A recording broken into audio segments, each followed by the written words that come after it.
V minulém díle jste viděli. Super ptáček Roxy bojuje s tajnými agenty, jako je například Kostka. Musíme ji zničit, ona chce totiž úplně vyhubit náš rod papoušků. A já jsem tajný agent, kterého vyslali. I pokračování.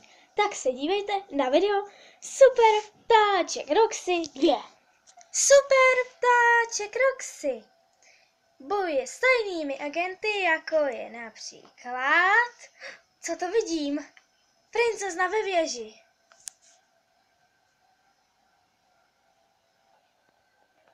Pomoc! Zachraňte mě, super papoušku Roxy. Prosím.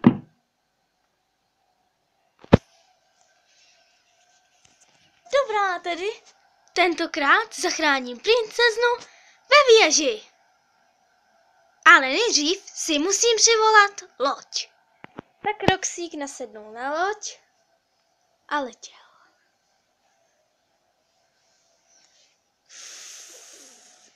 Letěl za princeznou.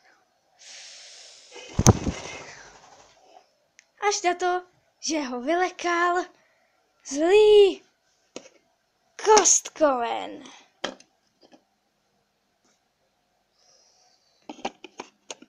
Princezna je moje. A jestli tě to zastraší, zvětším se. Ha, ha, ha, ha, ha. Ha, ha, ha, ha. Poslední kostičku a budu největší. To jsem já, Kostkoven. A přišel jsem tě zastavit, Roxíku. Musíš nejdřív přejít přeze mě. Dobře, Kostkomene. Přejdu přes tebe svojí chytrostí. Letím za tebou, Kostkomene.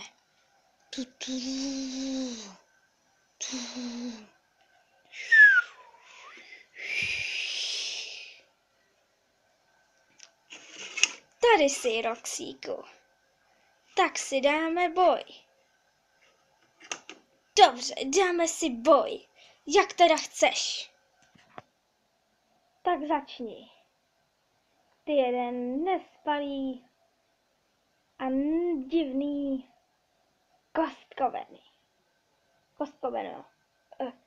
Kostkomene. Tak začni. Nejdřív vysednu ale z lodě. Jako pravý profesionál. Ha! Zkus si mě porazit, Kostkomene. Dobře.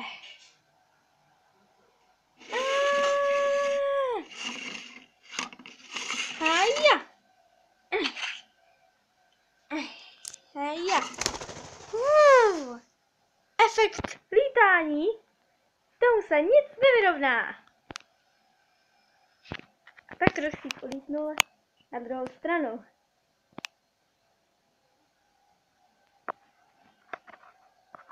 Srávotko jedna. Ani nemůžeš bojovat jako normální papoušek. Musíš vždycky ulítnout. Kostkomen ale nepočítal, že Roxík je výborný lezec. A tak vylezl. A vylezl. A vylezl až k princezně.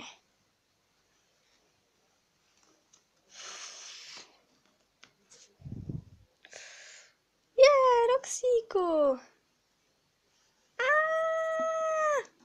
Haja, to je můj styl. Moje nožička. Pomoc. A tak raketa spadla. Pojď bojovat. Dobře. Haja.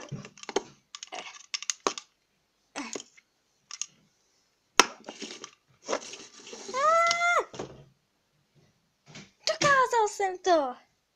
A princezna je volná. Díky. Díky, Roxíku. Nemáte vůbec zač. Díky. Díky.